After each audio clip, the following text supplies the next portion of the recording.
Before we start, just a quick reminder. The views and content shared on this podcast are for entertainment purposes only and are not a substitute for professional advice. Please check the full disclaimer in the show notes for more information. Welcome to Self-Centered, the podcast that's all about you. We're your hosts. I'm Allie, a therapist and life coach. And I'm Katie, a fitness coach and personal trainer. We know what it's like to feel burnt out, taken for granted, and like your life revolves around everyone but yourself. By learning to trust yourself, prioritize your needs, and set healthy boundaries, we help you break free from guilt, overfunctioning, and toxic patterns that keep you stuck in relationships and a life that doesn't truly serve you. Join us each week as we dive into the tools, stories, and mindset shifts you need to create a life that centers you. Because being self-centered isn't selfish, it's essential. Hey! Oh my gosh, y'all, we are committed to you. It's a true fact, though. It is a true fact, and we're experiencing it in action today. We're making it happen, Here, come hell or high water today. Yeah, or fire and brimstone. That's kind of what we're feeling here in California. Oh man, are the fires still going? Mm-hmm. Yeah, there's been a couple in Fashion Valley, like literally right across the street from the Fashion Valley Mall. There was one on Tuesday and then another one yesterday. And then there was one over at like Otay Mountain, however you say that, which is like right at the border. That one's like 1,000 acres. Oh, wow. Yeah. So no bueno there. Those are all just San Diego. I mean, the Palisades fire is still burning. The Eden fire is still burning. There's another one over at Castaic. Yeah, there's a lot of fire. California is literally on fire right now. So, I mean, it's a desert. I just wish that, Southern California is. I just wish that, I don't know enough about this stuff to know if this could have been prevented. Maybe sometimes Mother Nature is indomitable. Okay, so I'll just say that today's episode is about love. Verby love. Yep. Okay, I'm getting the eyeballs that I should continue on. Yeah, so Allie came up with the episode idea for today, and let's be very clear. Allie came up with this episode idea. Ooh. No. Hold on. Wait. Wait, Katie. Pausing. Sorry, you froze, and I just didn't want you to say it and then lose it. Okay, start over. Sorry. Okay. Welcome to Self-Centered. The podcast that's all about you. We're your hosts. Like, we've done it so many freaking times.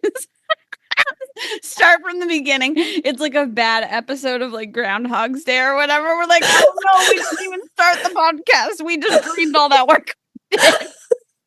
We're falling apart. Oh my god. I'm very warm now. Wait, that was so funny. I just got warm too, but I'm in Vermont, so it's easier to talk. Okay. Yeah. All right, so today's episode is going to be a really great one. Allie has been dreaming up this idea for weeks upon weeks, potentially months, in fact. And we knew it was going to happen right before Valentine's Day. That was the goal, because today we are talking about love. And not just any type of love, but the verb love. And the verb love is the type of love that you want to know about, because it changed my life when I learned about it. And that's all I'm going to say. Allie's going to do the rest of the talking. I'm going to be here for moral support. Nice big smiles, thumbs up every so often. Maybe I'll interject and be like, yeah, you got it, girl. But y'all are going to hear a really great one from Allie. So turning it over to you, coach. Katie's like, I'm here to be present. You just were so like radio announcer. It was great. Mm-hmm. So we're going to talk about 3 different concepts today, but they're very similar. They relate to each other and they overlap. So one is verb love. And obviously I'm going to go into what that is all about. The other is, if it isn't love, it isn't for you.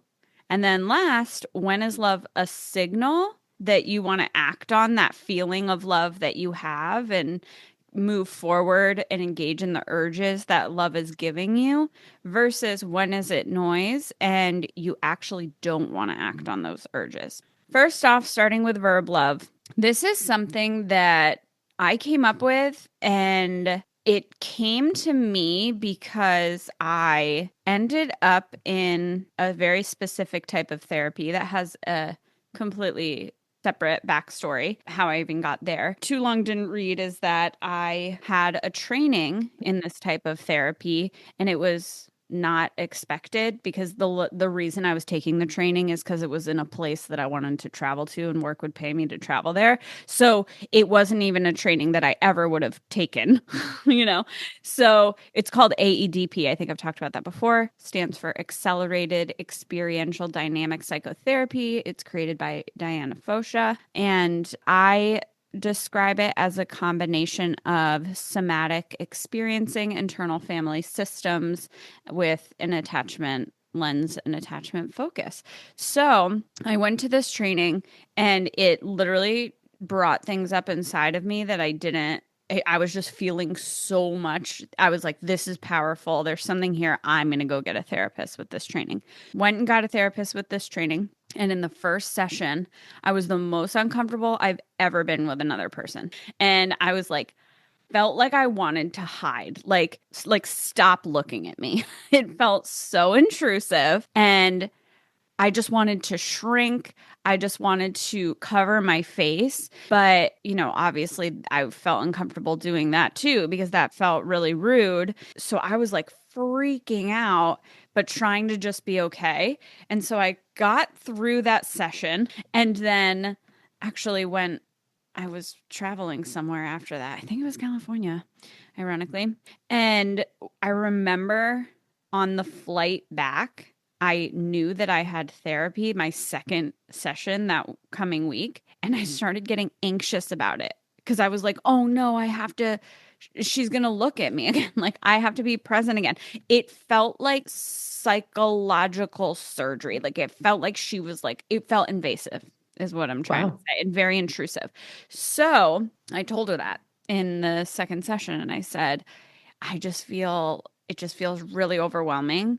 And she said, oh, well, that makes sense because this is a very attuned therapy where I'm looking at your nonverbal cues and I'm really with you. Like I'm really holding space and the entire focus is on you. And I'm asking you to tune into the somatic work, like how does that feel in your body? And let's just be with that. And, if I felt like I was going to cry or just anything, it was bringing up such strong emotions that I didn't want to feel. And I just wanted to control my body. I didn't want her to know. It just felt so uncomfortable. And so I told her that, and she said, oh, well, that makes complete sense because this person in your family was so intrusive that you haven't ever experienced someone being emotionally present with you and just actually see you and what you're going through. And the only time you've ever experienced someone seeing you is when they were being intrusive and pushing your boundaries. And I was like, oh, damn. And then she said, and we can do this, like I can look away. And I do this with my clients because now I've trained in this modality. And I say the same thing. Like she said, I can look away or you can even close your eyes or I'll close my eyes. Well, whatever. But basically what we've talked about in the past of like, I had that, what is it? What are the bricks? The dam.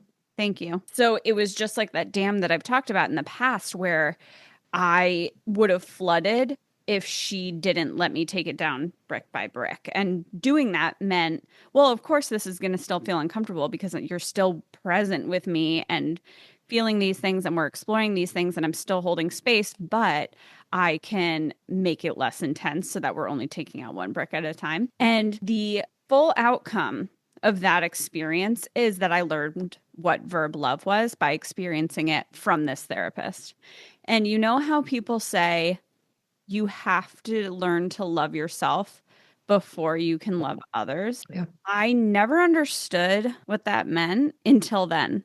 And I was like, oh, I didn't know what love was. Like I knew what the feeling was, but I didn't know what the actions were.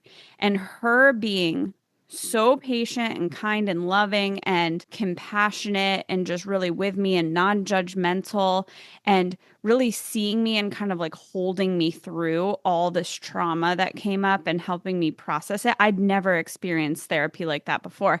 And I was like, oh, okay, this is what I've been looking for, because I haven't been feeling like the therapy modalities that I've been taught is enough for me, clearly, or my clients.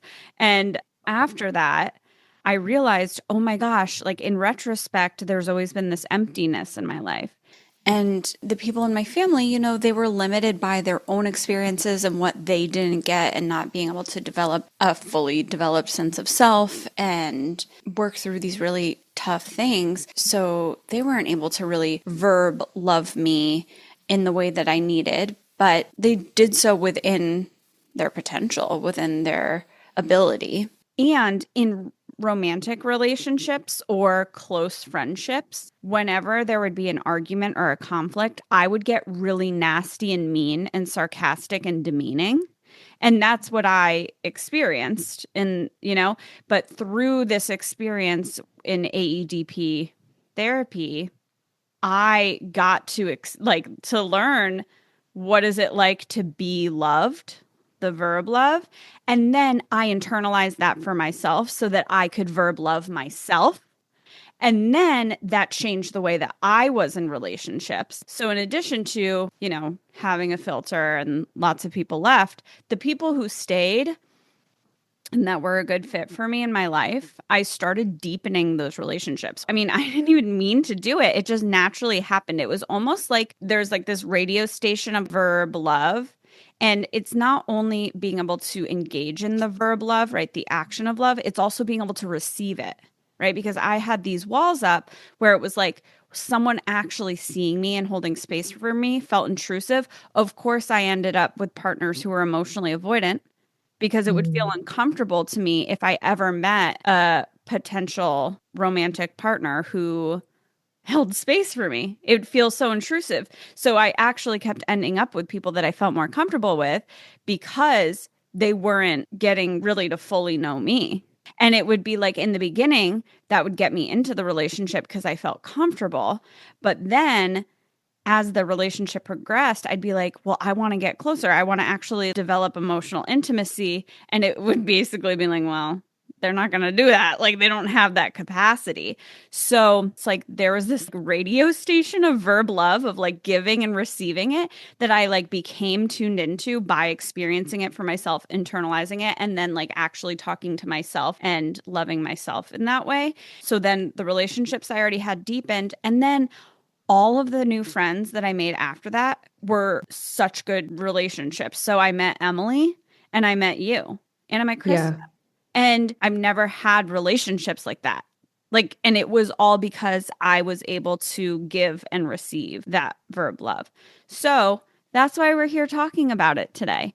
And verb love, basically, in a nutshell, means that, of course, you can feel love for someone and you can feel their love for you. But ultimately, what matters in terms of staying self-centered is that it needs to be verb love, right? So in addition to that feeling of love, that person needs to be able to, maybe we'll talk about the First Corinthians. I'll have Katie share it because I didn't know how to reference Bible verses. But that's really such a good verse for this is, verb love versus not verb love. Do you want to? Yes. Okay. And as a reminder to everyone, religion is really good concepts across the board anyways. And there's a lot of transference between multiple religions. So even if you don't necessarily identify with Christianity, you probably see many of these same concepts in like Hinduism or Judaism or Islam, or not religion. Like maybe you just had really or the self-centered podcast. Or the self-centered podcast. So you can always take the religion side out of it and just take it for what the words are and say, does this have value for me? And I think it will. Okay, so it's 1 Corinthians 13, verses 4 through 8. Love is patient, love is kind. It does not envy. It does not boast. It is not proud. It does not dishonor others. It is not self-seeking. It is not easily angered. It keeps no record of wrongs. Love does not delight in evil, but rejoices with truth. It always protects, always trusts, always hopes, always perseveres. Love never fails. Mm-hmm. Yeah, it's really when we talk about self-love, self-verb love, and then verb love received from other people or given to other people, it's really a relationship of patience, kindness, caring, compassion, grace, especially when there's vulnerability. And Brene Brown says there's no intimacy without vulnerability. That's what her research has shown. So Brene Brown is pretty sure she's a social worker, doctor in social work. If not, it'll say in the show notes. What I'm pretty sure it is. I can already see Katie Googling. Thanks, Katie. Katie's like, Allie's going to tell you about verb love, and I'm going to fact check everything. No, it's good.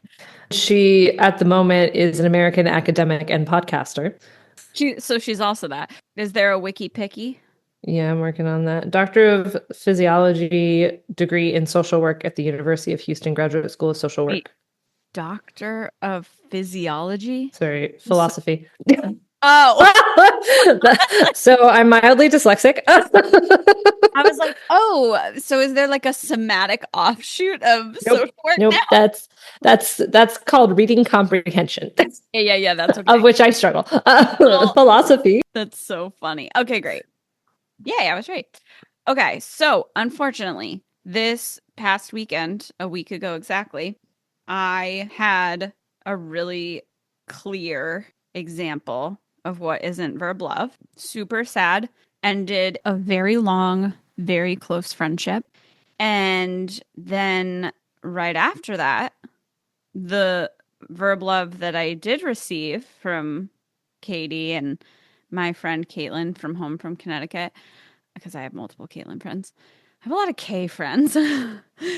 I was so loved, so verb loved. So I was going to talk a little bit about that, even though it's super sad, but I think it's always good to give examples. And in a way, it was kind of like, well, at least there's a silver lining of being really connected to, like experientially kind of like remembering, oh yeah, because I don't really have much of that I don't have much of not verb love in my life. Oh gosh, I didn't even think about how I was going to explain it in a way that, protects identity. And so let's see, I'll start explaining it generally. You don't have a short summary of it from your perspective, right, Katie? Don't feel pressured. If you do, that would be awesome. I mean, my short summary is essentially you went on a kind of girls' trip with this friend, and you all had a number of fun interactions throughout the day between getting ready with each other, going to, a lunch together, and ending up at this radio show. Was it a radio show? Is that what it was? Yeah, it was a podcast show in a big city. So it also took a lot of traveling to get there. And you went to this event, and it sounds like throughout the day, this friend that you were with had misinterpreted a lot of the playful comments and playful, just like friend conversations that you guys had and had internalized them to the point that they believed they were criticisms, but were actually just like stating the weather. But the weather was actually bright and sunny. The weather was good. Yeah. Didn't say absolutely anything negative. Yeah. And it sounded like, from how you described it to me, that some of the negative perceptions could be things that, she might be stressed about on her own personal life.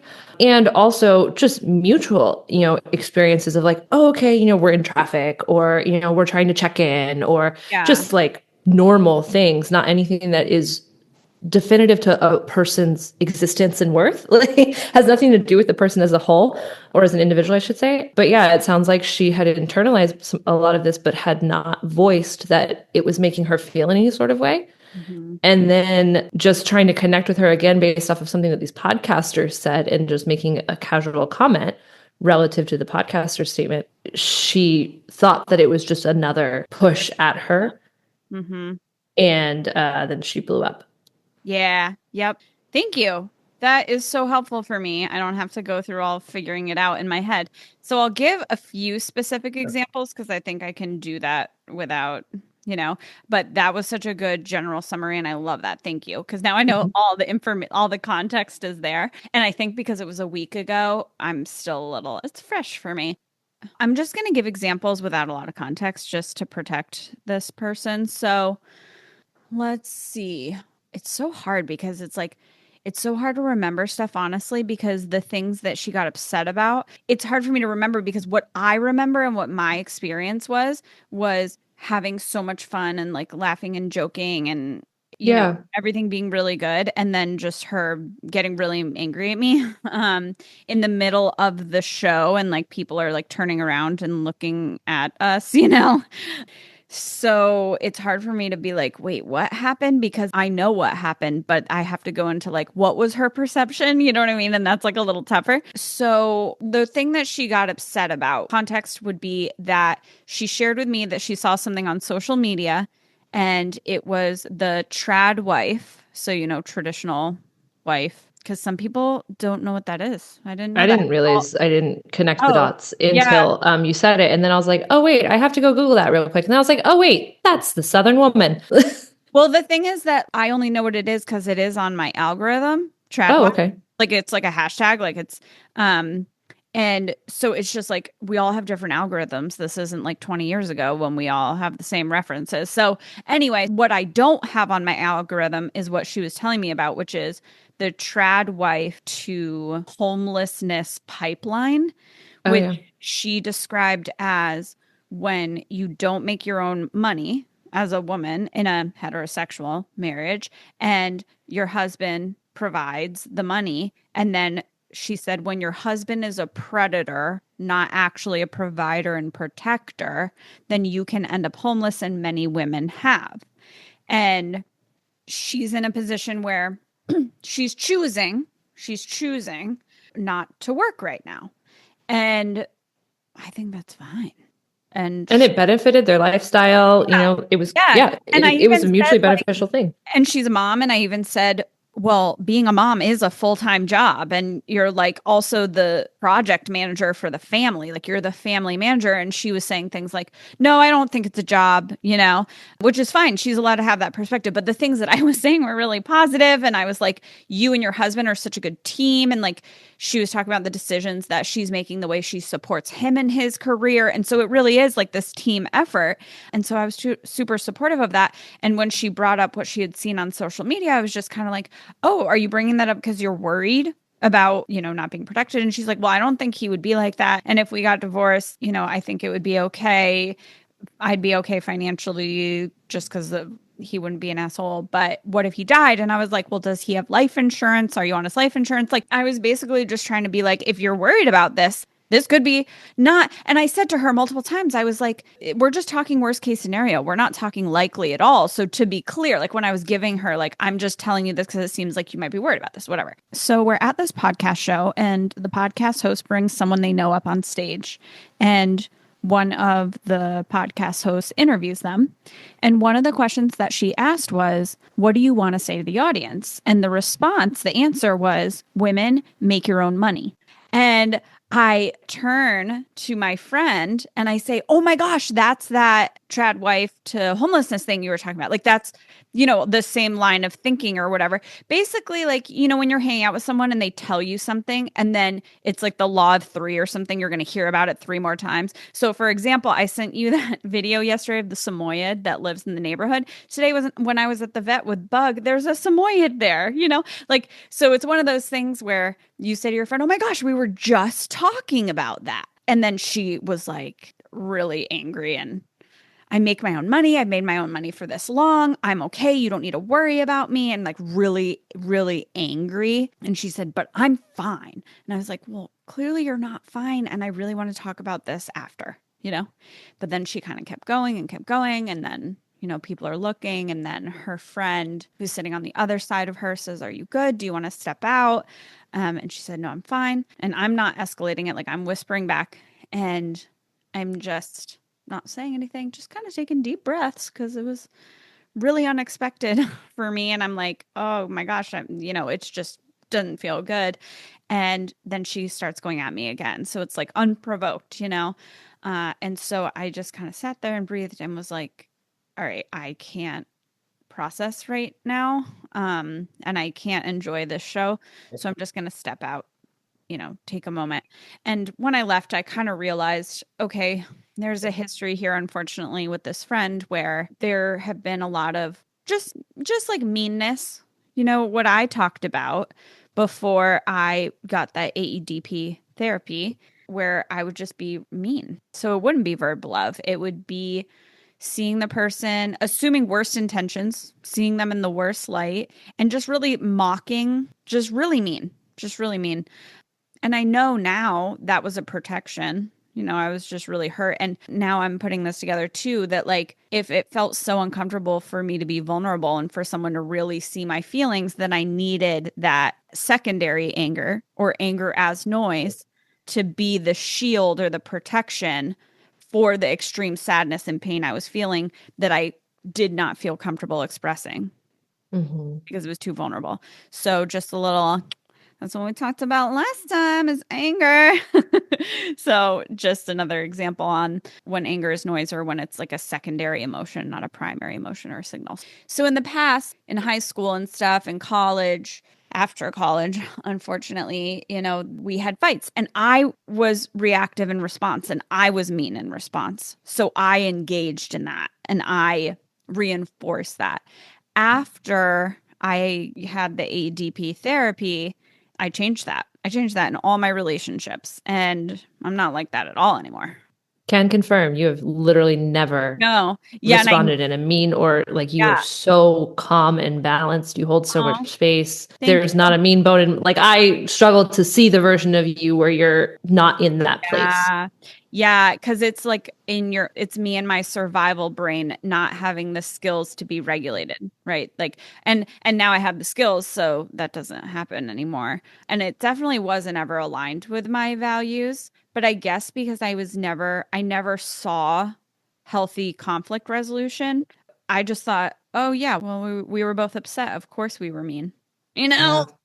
Yeah. But the thing is, responding that way damages you, damages the other person, damages the relationship. So yeah, so I'm not like that anymore. And a few years ago, there was a similar experience with her where she got a same thing where having a great night, having so much fun, and then all of a sudden, and it's always out of the blue, like smacks me in the face. Like I'm like, what? Like what is going on? Like I almost have to orient myself, like because she's so upset and it's coming so fast that I'm always like, what? What? Like what? And I want to add to this too. If I remember correctly, with both of these incidents, there was always a third party present that Yeah, was also participating. Like it was a joyful experience. There yeah, was never, even from the third party yeah, observed, never a warning sign yeah, yeah, that, oh, shit's about to hit the fan, maybe slow yeah, down. Like, yeah. no, it was like the vibe is good. Yeah, and that past experience was with a guy that I was dating who I really liked, who I was introducing her to for the first time. So it was also, you know, embarrassing for me. And at that time when that happened, I was drunk and she was drunk. But in the moment, I was just kind of like, oh my God, she's so. Because now in the past, I would immediately go to defending myself, but I don't do that anymore because I'm secure in myself. Like you can have the perspectives you have of me, so I don't actually go there anymore because I don't really feel like I need to because I'm good with me. But now what I go to, and again, I can't even say like in general because this is the only person this has really happened with because I don't have people in my life who act like this really anymore. But is I immediately am like, oh my God, you're hurting. Oh my gosh. Okay. Let's like, I just immediately start holding space and I'm like, oh my gosh, I'm so sorry. So when I was at the show, I was saying, whispering, I don't think negatively of you. I only think positively of you. Let's talk about this later. You know, like I don't think those things, like, you know, Yeah. um, and yeah, and then a few years ago, it was like, oh my gosh, I'm so sorry. I'm so sorry that the things that I said hurt you, you know? And again, that was me emotionally validating. You can always validate the emotion. I wasn't taking responsibility because I didn't know what the F was going on yet. So I kind of have to assess that first before I can decide if I, did anything I need to take responsibility for. So that night did not go well. And then after that, before we talked, I was thinking, oh my gosh, I hope that we can move through this, because if not, I have to end the relationship, because this isn't verb love. And spoiler alert, that is not love as a signal. That is love as noise. So even though I love her, I would not act on the urge of wanting to stay friends with her. I would do the opposite. So when we got together and talked, the outcome of that conversation was that she was going to tell me in the moment when something upset her. And it The actually, first time. yeah, the first The time, outcome in of the the moment. first time that this occurred. Yeah. Yep. And I'm trying to clarify context as well for people. Yeah, thank When you. this happened with the person that you really liked, the outcome of Yeah, that 3 years conversation ago. was, Yeah, yes, 3 years thank you. ago. Yeah. Yeah, that the outcome of that conversation was she was going to be forthcoming and upfront the first time that it happened, that Yeah. she felt an offense. Yeah, exactly. Like, oh, can we take a second here? Like what you said really doesn't sit well, or whatever. Yeah. And I respond super well. Like, I'm a very, very safe person to do that with. So that was the commitment, was that she was going to do that. And it actually took a little while in that conversation for her to see that that's what needed to happen. But she agreed to that. And then it was fine since. And even since then, she would bring up things about that experience and be like, you know what? I realized these past experiences from college with other girls, when they made me feel XYZ. And, because you had mentioned this, and this, it was on the topic of clothing, which is connected to what happened in college. And that reminded me of that, and she even said, wow, I didn't know that that was a thing for me. And now I know. And I'm sorry that it came up that way, but I'm working on it. So she's like working through this, and things have been good for a few years. So I did not see this coming at all. So anyway, so I step out to take a moment, step out of the show. And I'm basically like, I'm pretty sure this is it. I'm pretty sure. And also, I'm not going to go back in there, because the way she just was with me, and stopping and then coming back at me, even with her friends saying, hey, do you need to step out? And all these people looking. Oh, and the reason that I mentioned that, like, last time I was drunk is just that this time I wasn't, because I don't drink anymore because of my migraines. So I think it's just like progressively. I used to be nasty in response and reactive, didn't do that anymore, but was drunk. Now I'm not reactive and I'm sober, So it was almost like I was becoming clearer and clearer, in these situations. And so I step out and I'm like, yeah, I don't think that this is going to work. I'm not going to go back in there because I don't want to have a scene caused again. I'm not going to enjoy the show. I'm just like really sad. This is a really close friend of mine. I've been friends with her for a long time. So I went back to the hotel and I took a train to Connecticut, where my friend Caitlin lives. And I was planning on seeing her the next day anyway. So, she's busy, she's tired. It was a Friday night and it was late. So I got into Connecticut like 1 a.m. I also got off at the wrong train station, because there's 2 train stations with the same name. Then I experienced after that is like, I was talking to you, I was texting you, I was texting her, and then I was like with her and her kids and her husband, and they're just so loving and so kind. And I planned that I was going to be there to pick up furniture and stuff that they're giving me for my new place. So, but they literally, I wasn't ready yet to start packing the truck a couple days later after I got there, before I left to come back. And she and her husband literally just packed it for me all by themselves. And then when I got to Vermont, the next day I had a couple of clients and the truck was still here, not unpacked yet. But my friend and her husband, where I live, we were all going to unpack it and they were going to borrow it to do some things before I sent it back. And while I was with my clients, like, I was going to do it with them after I was done with my clients, because they were morning clients, just 2 of them. And when I came down from after my second client, all my stuff was in. and it's just, oh my God, that's so sweet. And Caitlin's husband from home. So Caitlin in Connecticut is my friend from home. And then Caitlin, I've lived with my friend Caitlin here, so that's why I keep saying that. Um, so her husband was so sweet. He's like, because I rented this big ass 16-foot truck, and he's like, well, I'm gonna drive it for you, like, and I'm gonna get it to a place in a parking spot where then you can just get in. He drove me because I couldn't take it on the Merritt Parkway in Connecticut because of the bridges being too short, which I'm like, thank God you told me that, because I totally am the type of person who would, run into a bridge not realizing. Oh no. So he's like, yeah, you got to take 95. And I'm like, I don't know how to get to 95 because I don't usually do that. I don't live down there anymore. So he literally drove the truck while I drove his car to a parking lot right near 95. And then when I go over to get into the car, he's like, oh my God, it was so sweet. He's like, okay, so just take it really slow. You're going to be great. Like, he was totally being like a sweet dad, And he's like, okay, just let me just show you some of the controls and how it works. And he's like, this one's the volume. I'm like, oh my God. Like, it was the sweetest thing. And because I have food stuff and they got me all this food that I can have while I'm there. And Caitlin wrote me the sweetest card. And it was just such a stark contrast. And so, yeah. And unfortunately, this friend who I had the issue with, we decided to stop being friends, which is a bummer. And it's what needed to happen because it's not verb love. And I'm sure she loves me and I love her, right?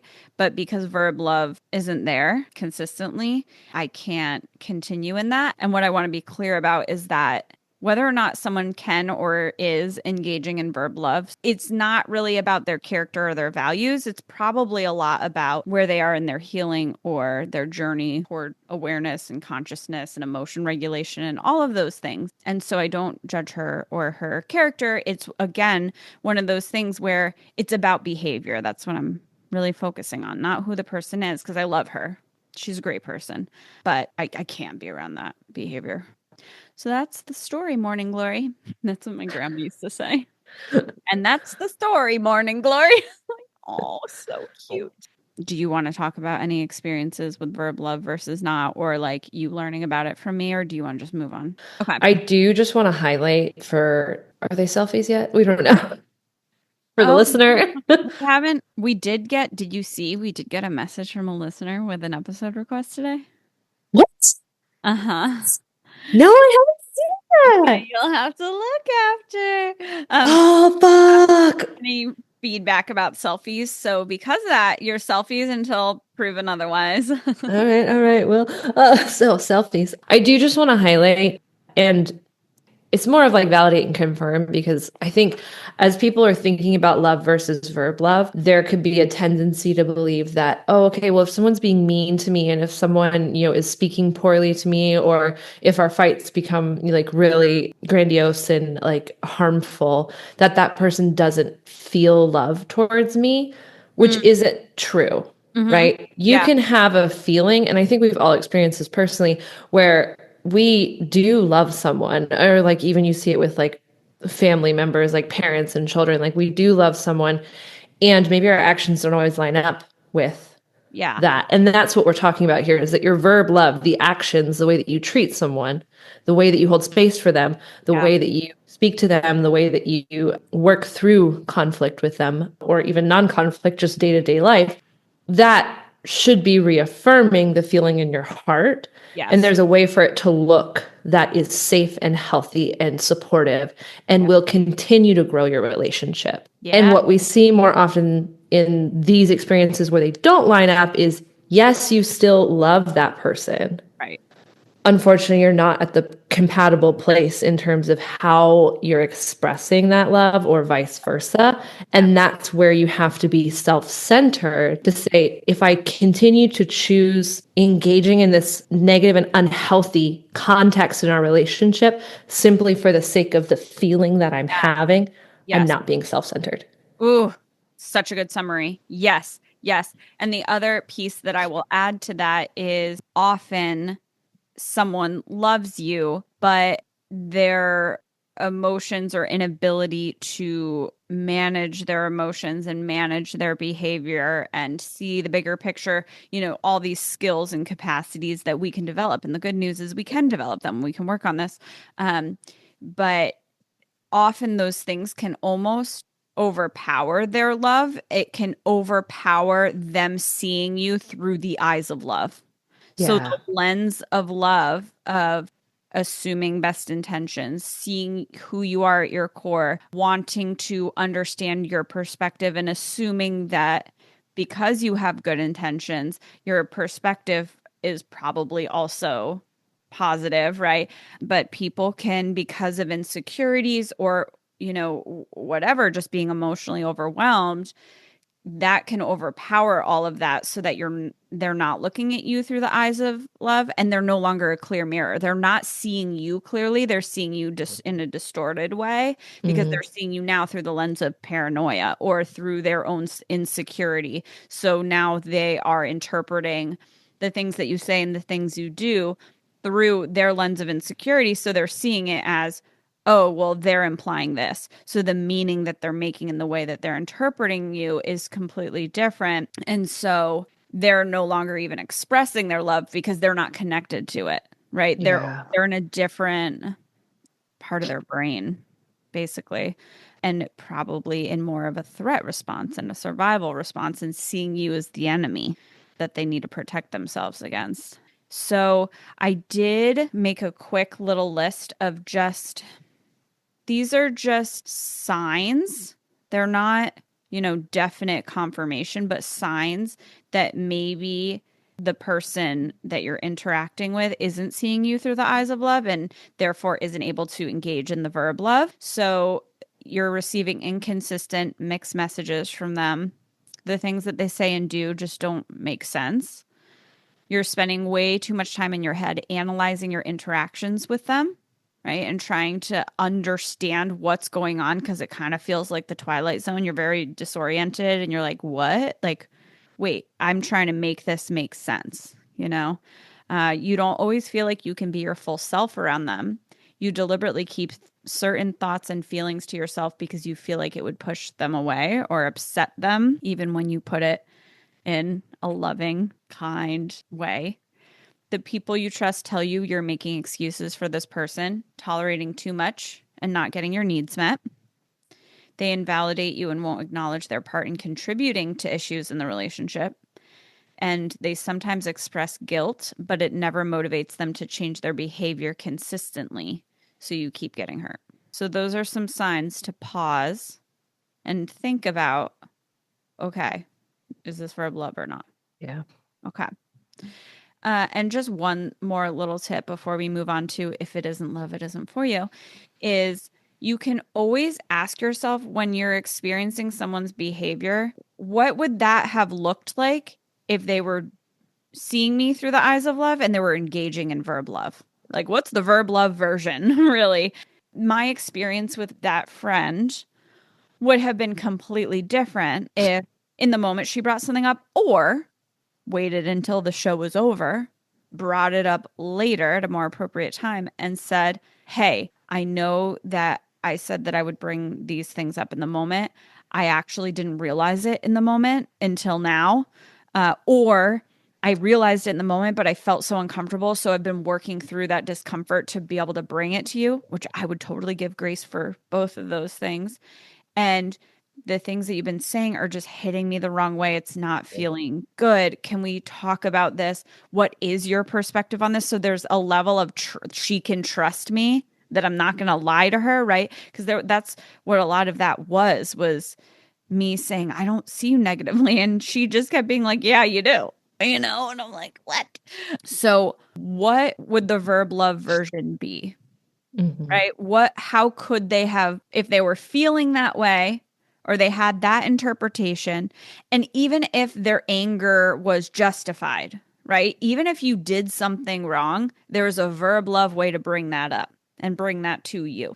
And it's bringing it to you as we're a team. I assume best intentions of you. I want to be curious. I want to talk through this. I want to figure it out. Yeah. All right. The next one. If it isn't love, it isn't for you. This is something that I came up with when I was working at an outpatient clinic at outpatient psychiatry at a hospital. And a coworker said something hurtful to me, directed at me. And I don't know why, but I just got the thought. And I think it's because I think I got this thought. I'll tell you what the thought is in a second. But I think the reason I did is because I was in the practice of self-verb love by that point, where when things hurt me, I would literally imagine a little Allie in me. Of what I mean is miniature, not even younger. Although sometimes it could be younger, but and literally talk to myself. And I'm like pointing to my chest because I, for some reason, imagine her around my heart. And I literally am like, okay, what's going on for you? How are you feeling? So it's almost like the part of me that's just having the raw experience and the raw emotional experience and can be irrational and not know the things that me, the wise one who's loving and caring, all the things that I know. So I can really get to what's going on for you, how are you interpreting that, and me just being there and talking to her.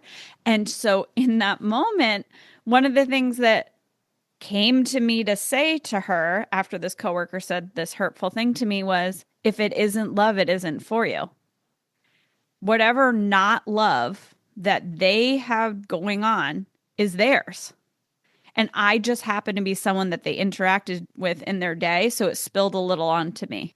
So when people are not engaging in verb love, it has nothing to do with you because, again, you could have legitimately done something wrong because guess what? You're an imperfect human. You deserve to be an imperfect human and still be treated with kindness and respect, right? Yeah. And so if someone isn't treating you with kindness and respect, that has nothing to do with you. You never deserve anything other than kindness and respect. So if you're receiving anything different, then that's not for you. That's literally has nothing to do with you. And it's that other person's stuff that you're just experiencing. It's like you're this kind of container almost. That's what happens a lot is that we're just receiving and almost like holding. We're this blank canvas for people's stuff. So if it isn't love, it isn't for you, it isn't about you. And what I do is I visualize their words or their energy, because I'm a visual person, moving past me, like zooming over my shoulder. Or if it's already inside me, which definitely happened last weekend for me, because I mean, this relationship goes way, way, way back. So it hurts so bad. I will feel in my body where the physical sensations of like this pain and almost like where's their poison, you know? And again, I'm not associating that poison with their character because I really think it's something that it's like they just don't know how to manage it, right? So where does this poison in me that isn't mine? And I literally imagine like almost pulling it out. And it always like is around my chest and my throat and my back. This is sounding so woo, but it's good from a neurological perspective too. And so like literally pulling it out and then I imagine like as I breathe in, it's like I'm breathing in this like pure air, like clear purifying air that is just healing all of that and filling all the spaces where that poison was up with just good stuff. So you might have a different practice, but you want to recognize, okay, was that thing that they said or did, is that coming from love? Are they seeing you through the eyes of love? Is that verb love or not? If it's not, it isn't for you and has nothing to do with you. That one was quick and simple. Love it. I'm like so not used to this, but I love it. Oh my gosh. Oh, wait, there's this post that I made on my I am Allie West Instagram a while back. Looks like 2021. I repost this, if it isn't love, it isn't for you, on Valentine's Day with a different caption usually. So I said, Remember this every time someone throws something nasty your way. If it isn't love, it isn't for you. It really isn't yours, it's theirs. And when you think, but what about when I fucked up? Isn't that about me? This still holds true. Because when someone talks with you about the way you've hurt them, they can do so while simultaneously holding the truth that you are a good person who is worthy of respect and care and acting like it. And if they aren't approaching you with love, it isn't for you. You deserve love. You deserve to be seen, known, understood, and held with care. You deserve peace. Don't make yourself available for anything else. Yeah. Love that. Mm-hmm. Okay, great. I'm loving this. We're doing so good, Katie. You're doing good. You're doing great. I'm sitting here smiling. Yeah, but I'm doing good because of you too. Like, Aw. this is so mutually beneficial. Like, you do so much for me, and you know that. You know, I mean, like, you're keeping me on track, girl. You're summarizing. You're looking up that Brené Brown is a physiologist. Philosopher. Wait, She's philosophy, right? Is that what it was? Oh my God. Philosophy. Yeah. My thoughts have dyslexia too. No, I just love you so much. I love you. Verb loving. I'll tell you Katie does so much that is verb love for me, but she sends me flowers and like, sometimes depending on the thing or whatever. And she doesn't give a fuck about flowers. And so that's such a verb love thing because it's like, I know you love flowers. yeah. You love flowers. Yeah. I love flowers so much. And so it just like made me so happy. Okay, anyway. All right. Last, love when love is a signal and when love is noise. So this is coming from, again, is inspired by DBT, Dialectical Behavior Therapy. So thank you, Marsha Linehan, again. Really love DBT. Just to be clear, when I say some of these therapy modalities aren't enough, I am talking about DBT. But when I say not enough, I don't mean they're not helpful. DBT is so helpful. It's just, we want to use it with other things. Okay. So when love is a signal, when emotion is a signal, that means that it fits the facts of the situation. So what are the facts of the situation that make love a signal? That relationship enhances your quality of life and or the quality of life of those that you care about and increases your chances of attaining your goal. So this is about, is this love compatible for me? Right? Does this ultimately take care of me? Because we can have the feeling of love for someone, right? So when love is noise, you still have the feeling of love. However, it might not be a good fit, right? So I love this person so much, but they want to live somewhere halfway across the world that I don't want to be, right? That would get in the way of attaining my goals to not effing live there. My goal to live here, you know what I mean? And that would negatively impact my quality of life. So when love is noise, it doesn't necessarily mean that person's not healthy in general or like they're disrespectful, right? So they might actually have verb love toward you, but it's just not a fit for you. So because what enhances your quality of life and what your goals are is specific to you, then whether love is a signal or noise is going to be specific to you, and it's going to be different for you than for other people, which is exactly the same with just in general, people being compatible or not. So this probably goes without saying, but just to say it, that love is noise. So you wouldn't act on the urge that love is giving you to stay in that relationship and invest in that relationship when it's noise.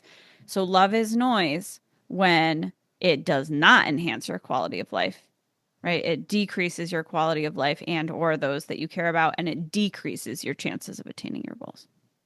Were you going to say something, Katie? No, we can continue on. Okay. I just wanted to make sure. I'm processing some things personally. Okay. Just like from my marriage before I was married, actually with that person. And I was like, oh, yeah, love was noise in that moment. Interesting. Well before ever getting married. Yeah, well, and that's I've done the same thing. What I mean by I've done the same thing is like I've not realized that it's noise in the moment because I didn't know this. And then later in retrospect, you're like, oh, dang, I did not have to invest in that. Yeah. I think the tiny bit that I'll say, because this keeps coming up for me.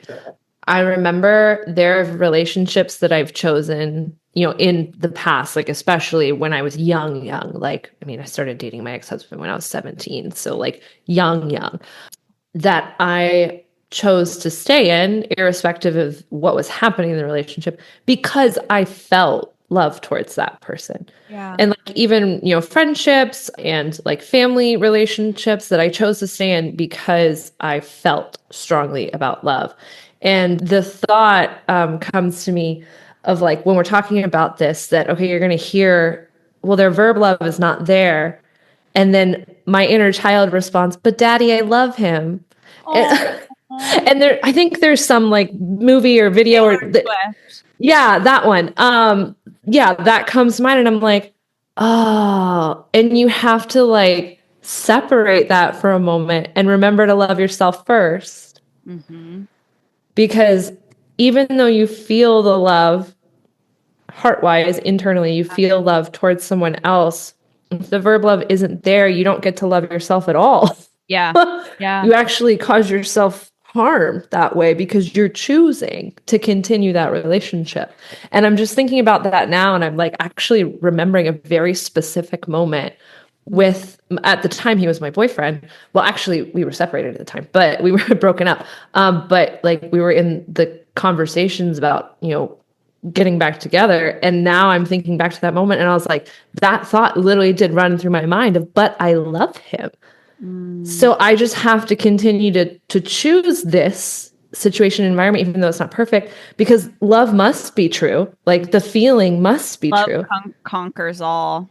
Yeah. And in some cases, so that's where it's kind of where the scripture, I don't want to say it's wrong, but it's lacking context. Yeah, totally. It's lacking context. Oh, does it say that in the Corinthians that it conquers all?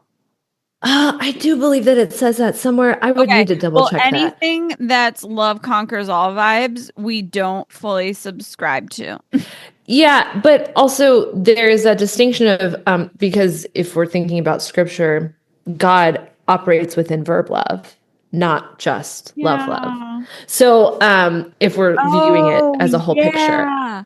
So it's so like in that case, verb love, all. Yes, verb love would conquer all. Yeah, not just the feeling of love. And so that's really the distinction, is you do have to separate it, and you have to say, okay, there's feelings here, and you can still have love feelings for someone while also choosing that love feelings for yourself and love feelings are that for that person, are to recognize, nah, we're not compatible. And actually, I hate thinking of it this way sometimes, but I do actually think that it's helpful, is that when you recognize that you're not compatible with someone and that it's causing you harm, it's also causing them harm.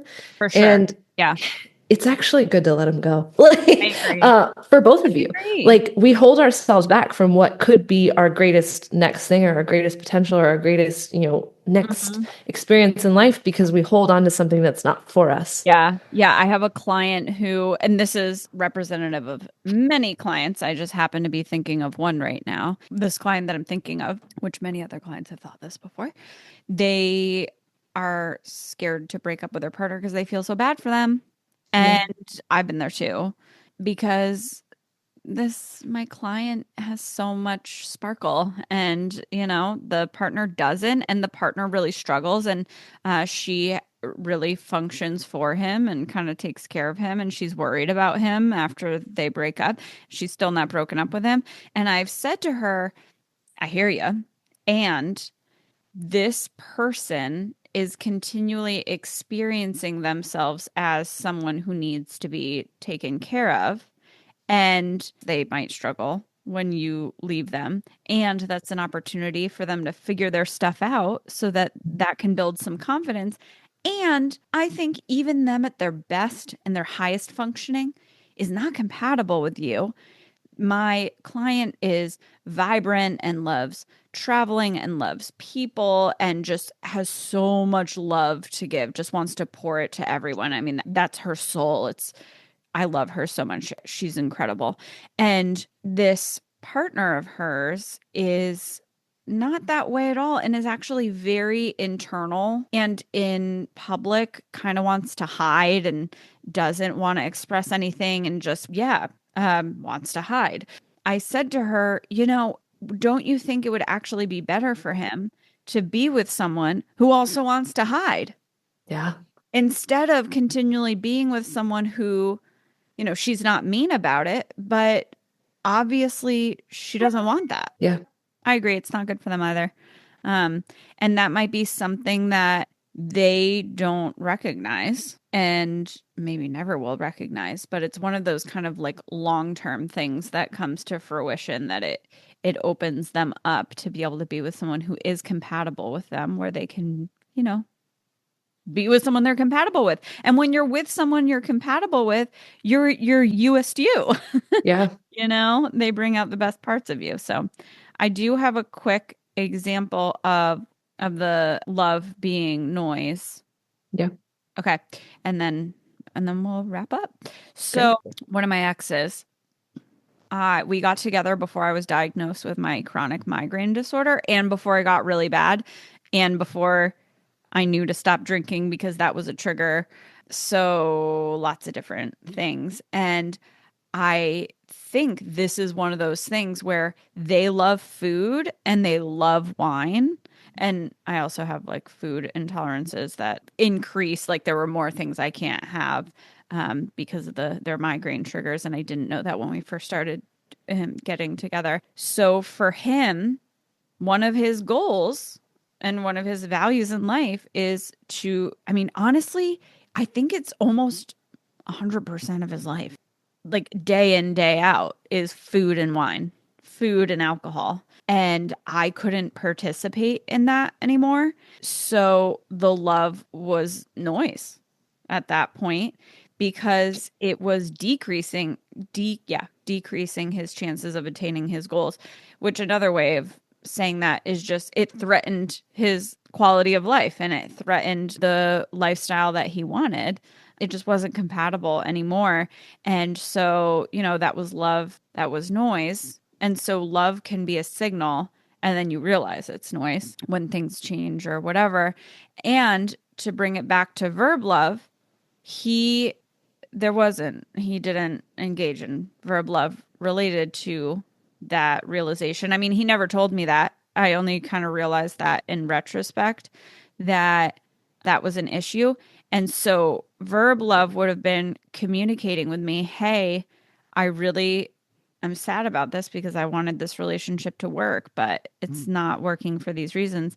And I was even bringing up with him for months and months and months, hey, I don't really think you're happy, because I'm not experiencing how it used to be and us feeling so joyful together and you delighting in me, which, by the way, being delighted in is a really important part of attachment and receiving verb love from others is, when you're hanging out with someone and they just love you, like they delight in you.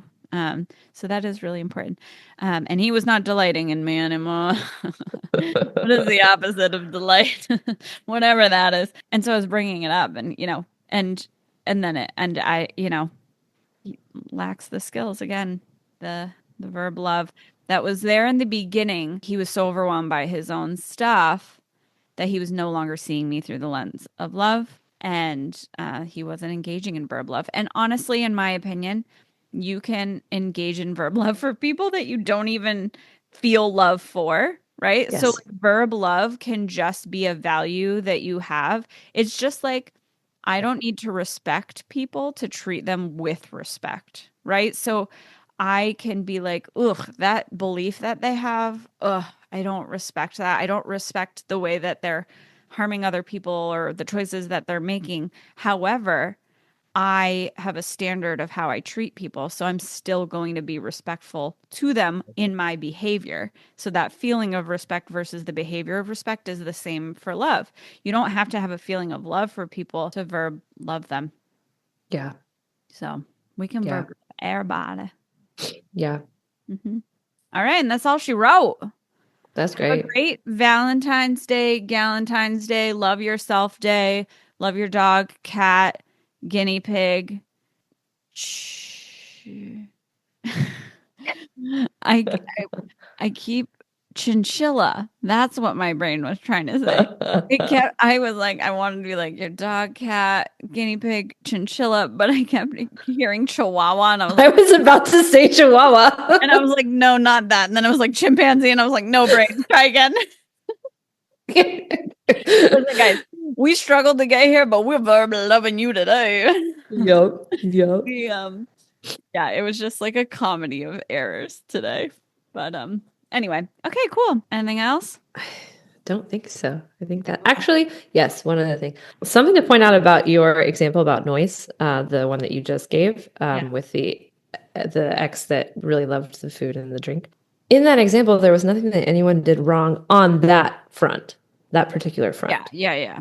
Like, and that's something to acknowledge too, is that love can be noise, and both people could have done nothing wrong. Yeah, exactly.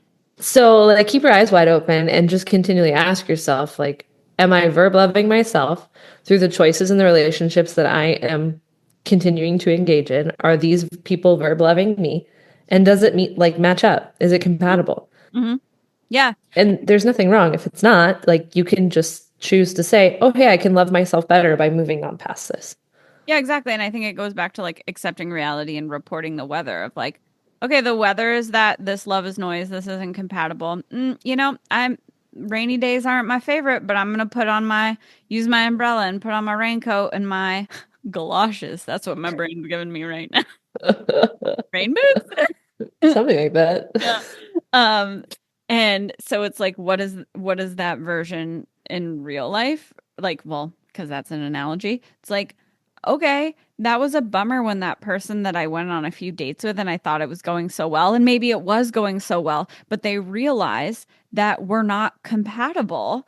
And so, yeah, I'm sad, but I don't have to actually take it personally. It's just that we're not a good fit. Like, we can be both great people and not a good fit. So, damn, gonna have a rainy day, reporting that reality weather. And so, what does that mean for me? I'm going to be extra kind to myself. I'm going to verb love myself. I'm going to imagine a little me and what are they feeling and that vulnerable part of me. And then I'm going to be the wise, kind, loving person that takes care of them and soothes them. And maybe that means I'm going to take something off my to-do list, or I'm going to call a friend, or whatever it is, but take care of yourself. And yeah, you don't need to take it personally.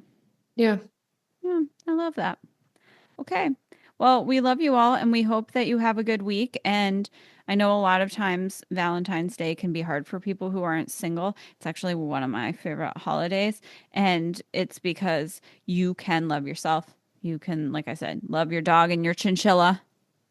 So just identify for yourself, like, what actions am I going to take to love myself? Like, maybe I'm going to celebrate it in that way. Yeah. Okay. All right. Now that's really all she wrote. Great. All right. Love y'all. Bye. Peace. So slow. I love you so much, Katie. I love you so much. All right. Bye. Thanks for joining us today. We hope you've enjoyed this episode. Follow us on Instagram at selfcentered.pod or connect with us at selfcenteredthepod@gmail.com. Stay self-centered, and we'll see you next week. Bye. Peace.